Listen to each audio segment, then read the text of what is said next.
I have spent most of my life studying capital, not glamour, not slogans. Capital, I learned very early that money has character. It can build railroads, factories, homes, insurance systems, schools, farms, and durable businesses that make life steadier for ordinary people. It can also do something darker. It can learn how to feed on the very things a civilization needs in order to remain decent. That second form is the one too many people now call sophistication. When I was younger, plenty of men on Wall Street loved the language of conquest. They wanted to be seen as brilliant hunters. They went after companies the way raiders once went after cities. They bought what other people had built, loaded it with debt, cut it apart, sold the easiest pieces, and congratulated themselves for discipline. A few decades later, the clothes changed, the pitch books improved, the public relations became more polished, and the names got softer. But the instinct did not soften, it matured, it spread. It entered pensions, it entered endowments, it entered hospitals, homes, jobs, farms, rentals, supply chains, and the savings of people who never voted for any of it. People often talk as if the country simply drifted into this condition. I do not believe that. I believe it was engineered. A great many young people now feel a pressure they cannot quite describe. They enter adulthood in the most expensive housing market they have ever seen, under a cost of living that seems to rise faster than dignity, facing a job market that promises flexibility while quietly withdrawing security. They feel as if every part of life has become a monthly obligation. Housing is a subscription. Transportation is a subscription. Entertainment is a subscription.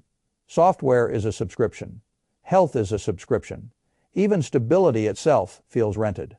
And because the pressure arrives from all directions at once, they are told to think of it as unfortunate weather. It is not weather, it is structure. The easiest way to understand the structure is to begin with an old trick. A company needs $100. The private buyer contributes $10. The other $90 is borrowed, but the debt does not stay with the buyer. It gets strapped onto the company itself. Then the company must bleed in order to survive the burden it never chose. Assets are sold, workers are cut. Service quality falls. Long-term investment gets delayed. Maintenance disappears. Training weakens. The appearance of profitability improves long enough for somebody to get paid, often through another loan, another recapitalization, another round of extraction. If the company survives, the buyer calls it genius. If the company breaks, the losses spread outward, creditors get hurt. Workers get hurt, towns get hurt, pensioners get hurt, suppliers get hurt, sometimes taxpayers get hurt. The gains remain private. The damage becomes social. That is not a side effect. That is often the business model. This style of leverage used to look obscene to the public because it looked like a raid. Now it hides inside pension allocations, university portfolios, private funds, and institutional language. So dense that ordinary citizens cannot tell when the roof above them has quietly been mortgaged twice and sold 3 times. I have always admired honest risk. If a person puts his own money at stake, builds something useful, and lives with the consequences, that is capitalism in a form I can respect. What I have much less patience for is the kind of arrangement where a small amount of equity becomes a claim on enormous control, and the consequences of failure are scattered across people who never approved the bet. That is not simply leverage. That is asymmetry elevated into philosophy. The country is now saturated with that philosophy. You can see it most clearly in the job market. For years, people told themselves that cheap stores, endless convenience, and constant financial engineering were signs of efficiency. But when heavily leveraged owners buy companies, they rarely begin by asking how to make the work more dignified, how to develop better talent, or how to create longer horizons for the people inside the enterprise. They begin by asking what can be cut, what can be sold, what can be refinanced, what can be pushed out, and what can be squeezed in order to satisfy the clock attached to the deal. A young worker entering adulthood does not experience that process as a white paper. He experiences it as lower wages, thinner staffing, less training, weaker benefits, and a sense that every employer is one bad quarter away from a restructuring plan. He experiences it when the entry-level ladder is missing 3 rungs. He experiences it when firms want 5 years of experience for a beginner salary. He experiences it when whole sectors feel temporary, even when the need they serve is permanent. That kind of instability is no accident. If the ownership system rewards extraction over continuity, the same machine then turns toward housing. And here the consequences become even more personal. A nation already short millions of homes should have treated shelter as a stability problem. Instead, capital discovered that scarcity itself could be monetized. Entire communities are built not to seed ownership, but to institutionalize tenancy. Manufactured housing, once one of the last affordable rungs left on the ladder, gets gathered into portfolios. Rents climb. Lot fees climb. Fees arrive from every corner. The resident is told he is fortunate to have access. What he really has is dependence. If you want to understand the moral center of a system, watch what it does to a family trying to secure a roof without becoming a servant to it. A healthy society tries to widen the path to ownership. A predatory one learns how to turn ownership into a subscription, sold back to the people who needed it in the first place. I have watched for a very long time how language changes once a market has been captured. When the public is being squeezed, the words become sanitized, homes become assets, tenants become cash flows, neighborhoods become inventory, manufactured housing parks become platforms. First-time buyers become delayed demand. That is how conscience disappears in finance. It is translated into nouns that do not bleed. Yet the consequences do bleed. A young person who spends the first serious decade of adulthood paying rent into a system that keeps moving the finish line does not merely lose cash. He loses optionality. He loses the ability to take entrepreneurial risk. He loses the chance to move from defense to offense.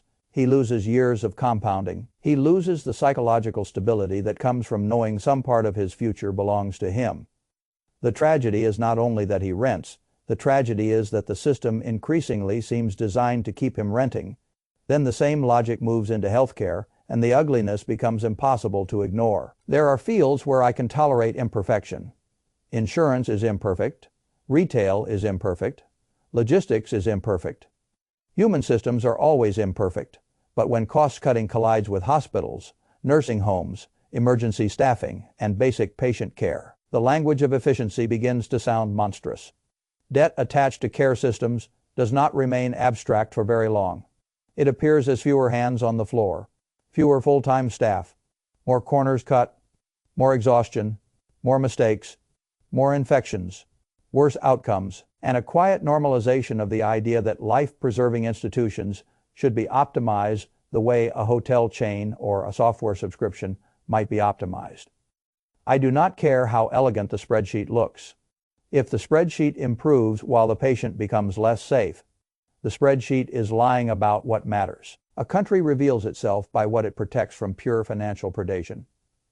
If it cannot protect the sick, the elderly, and the frightened from balance sheet games, then the issue is larger than one fund or one deal. The issue is that an entire moral hierarchy has been inverted. The people in greatest need of steadiness become the easiest place to impose financial burden because they cannot walk away. That same story appears in food, in agriculture, in the consolidation of supply, in the treatment of workers, in the treatment of animals, and in the quiet destruction of local resilience. Whenever capital becomes too concentrated and too impatient, living systems start to look like dead inventory waiting to be processed. Family farms become distressed assets. Communities become overhead. Animal welfare becomes a luxury line item. Long-term soil, local knowledge, stewardship, and continuity all lose ground to the logic of scale. Debt service and exit multiples. The public notices only fragments. Grocery prices, vanishing local producers, strange fragility in supply chains. A sense that every necessity is controlled by fewer hands than it ought to be. This is how extraction hides. It does not always arrive as a dramatic collapse. It often arrives as 1,000 smaller losses in resilience, until a nation finds that many of the systems it depends on are no longer built to endure. They are built to service capital. What makes the present moment especially dangerous is that the story does not end with private equity. It graduates into private credit that matters more than most people understand. There are bubbles people can see because they are public and vulgar.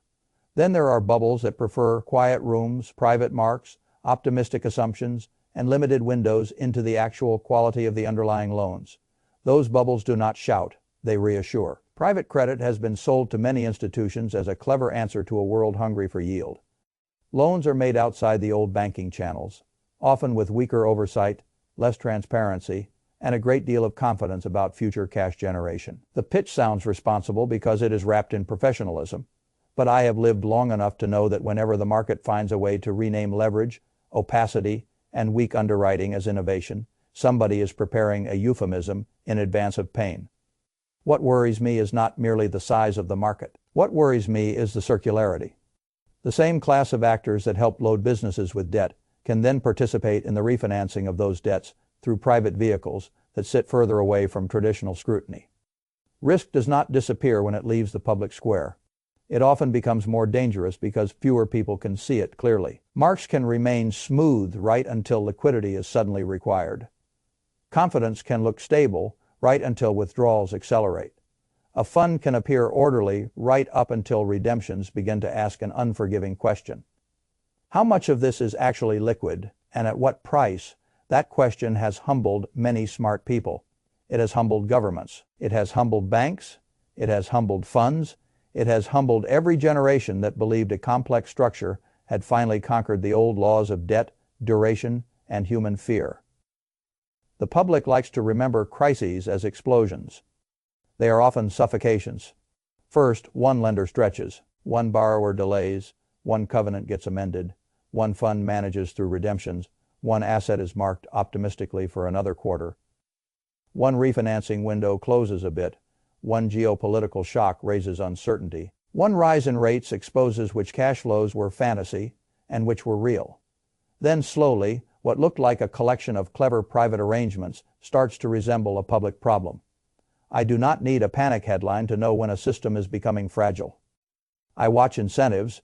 Incentives tell the truth long before press releases do. If a generation of managers can earn large fees on acquisition, monitoring, recapitalization, refinancing, and exit, while much of the downside is delayed, diffused, or carried by employees, tenants, patients, pensioners, or institutions starved for return, then the system is not built to stop itself. It is built to continue until reality imposes a stop. And that is the part young people feel in their bones even when they cannot explain it in formal language. They feel that nobody in charge seems meaningfully rewarded for making the future cheaper, fairer, or sturdier. They feel that every visible system is in a race to extract before it breaks. They feel it in rent. They feel it in car payments. They feel it in medical bills. They feel it in weak wages. They feel it in job applications that vanish into silence. They feel it in the cheerful language of innovation laid over conditions that grow harsher every year. Many older people look at this frustration and rush to moralize. They say the young lack grit. They say the young expect too much. They say adulthood has always been hard. Of course, adulthood has always carried hardship. That is not the point. The point is that there is a difference between inheriting a difficult world and inheriting a systematically hollowed one. A difficult world still leaves room to build. A hollowed world rents the tools back to you. That difference matters. When homes become portfolios, when jobs become disposable cost centers, when hospitals become debt-bearing instruments, when food systems become extraction pipelines, when private credit becomes a shadow refinancing loop, and when public institutions are already deeply indebted before the next rescue is even required, the young are not facing one isolated obstacle. They are facing a civilization that has learned to monetize almost every form of dependency. That is why so many people feel as if they own nothing meaningful, even while paying constantly for access to everything. The monthly subscription is not just a billing model. It is becoming the social model. Pay every month for shelter you will not own. Pay every month for a car that loses value faster than your balance falls. Pay every month for software needed to work. Pay every month for insurance that may still abandon you at the wrong hour. Pay every month for education debt from the past. Pay every month into a retirement system invested in structures that may be undermining the very economy you are trying to survive. Pay every month and call it normal adulthood. What is missing from that arrangement is not only ownership. What is missing is margin. I have always liked margin of safety in investing because it recognizes how little control we truly have over the future. But margin of safety is not only an investment principle. It is a human principle. A family needs margin. A worker needs margin. A renter needs margin. A patient needs margin. A country needs margin.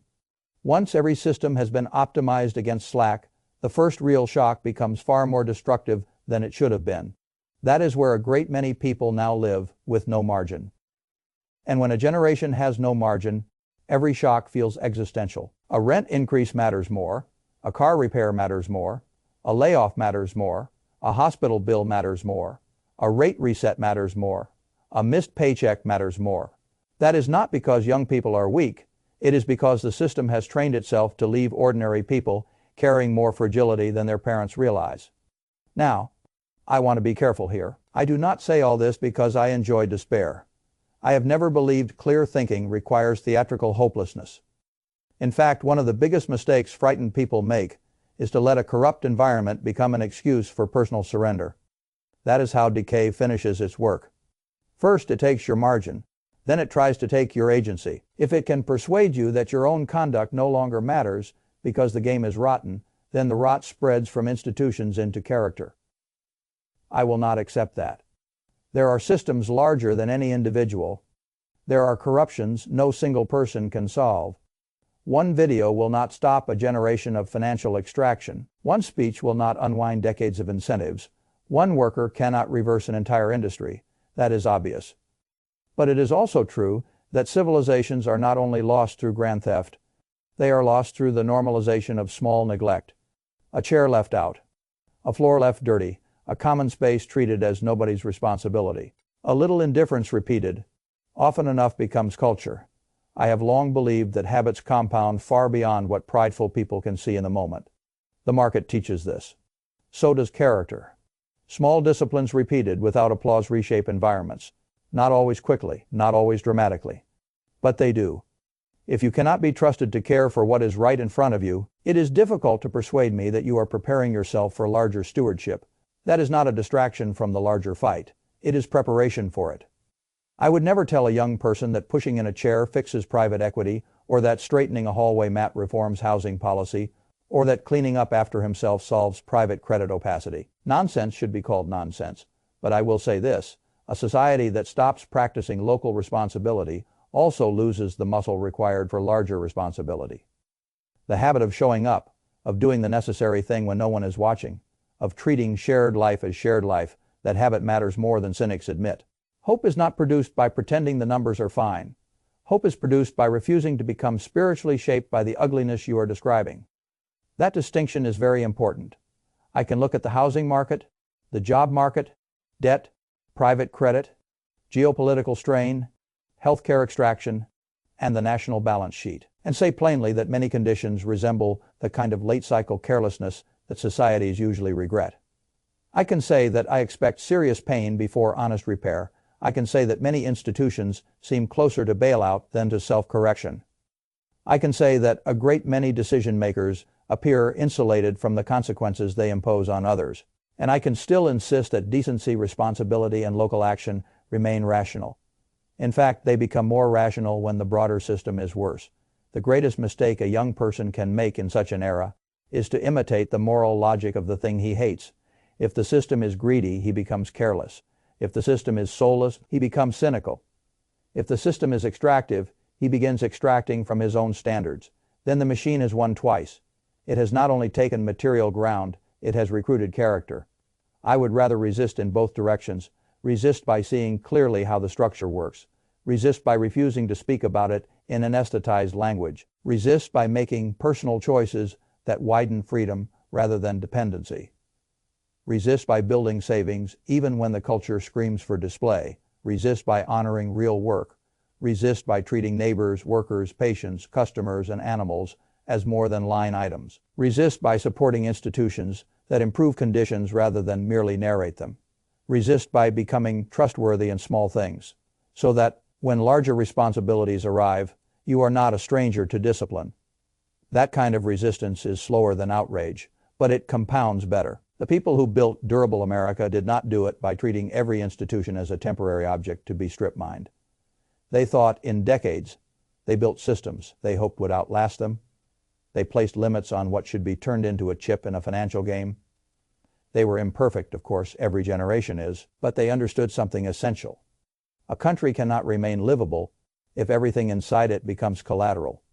That sentence deserves to be read twice. A country cannot remain livable if everything inside it becomes collateral. Not homes, not hospitals, not jobs, not farmland, not pensions, not the future. Because once the future itself is collateralized, the young begin adult life already pledged to obligations they did not create.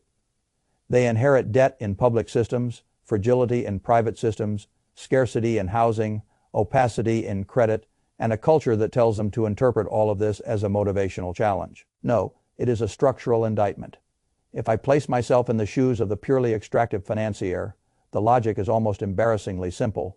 Why stop consuming what can still be monetized? Why preserve what can be levered? Why worry about the long-term health of a community if the fee is earned up front and the losses will emerge after the exit? Why show restraint if a rescue is likely, accountability is rare, and the people forced to live with the consequences have less capital, less access, and less mobility than the people engineering the deal? That is the logic, not complicated. Just shameless, and shameless systems do not usually reform because somebody asks politely. They reform when reality, politics, public anger, and capital discipline finally force a cost onto behavior that had become too profitable to restrain voluntarily. Until then, the best thing an ordinary person can do is refuse confusion. Name the machine correctly. Understand how it feeds. Do not romanticize it. Do not envy it. Do not copy its soul. Build margin where you can.